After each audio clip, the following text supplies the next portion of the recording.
The surgeon who saved my daughter's life is now homeless. What happened when I recognized him changed us both forever. I almost walked past him on a bitter January morning, rushing to work with coffee in one hand and phone in the other. I barely glanced at the man huddled in the doorway of an abandoned storefront, but something made me stop. Maybe it was the careful way he'd arranged his few possessions, or how he sat with unexpected dignity despite his circumstances. When I turned back, the recognition hit me like a physical blow. Those eyes, I would know them anywhere. The same eyes that had looked into mine 3 years earlier and promised, "I'll do everything I can to save your daughter." Dr. James Chen had been the pediatric surgeon who operated on my 7-year-old daughter Lily after a car accident left her with a ruptured spleen and internal bleeding. For 14 hours, he fought to keep her alive while my husband and I waited, terrified we would lose our only child. "Sometimes we have to break the rules to save a life," he'd told us afterward, explaining how he'd used an experimental procedure when standard approaches failed. "Your daughter wouldn't stop fighting, so neither did I."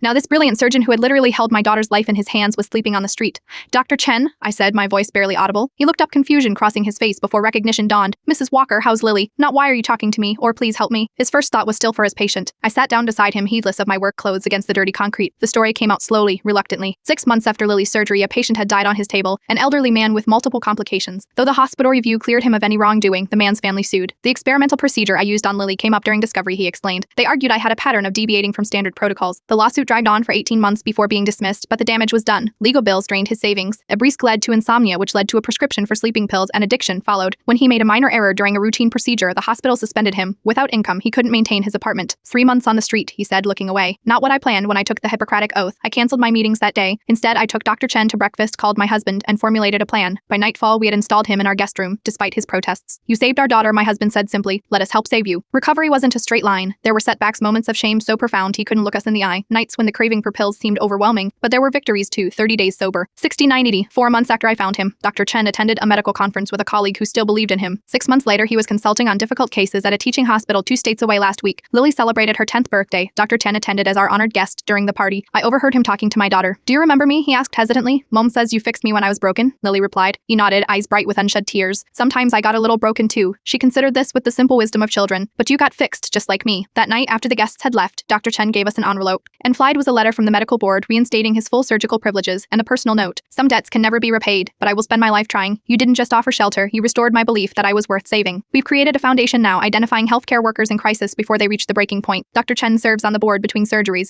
The system that saves lives sometimes breaks the healers who serve it. But compassion works both ways, and sometimes the people we help today are exactly who we'll need tomorrow.'"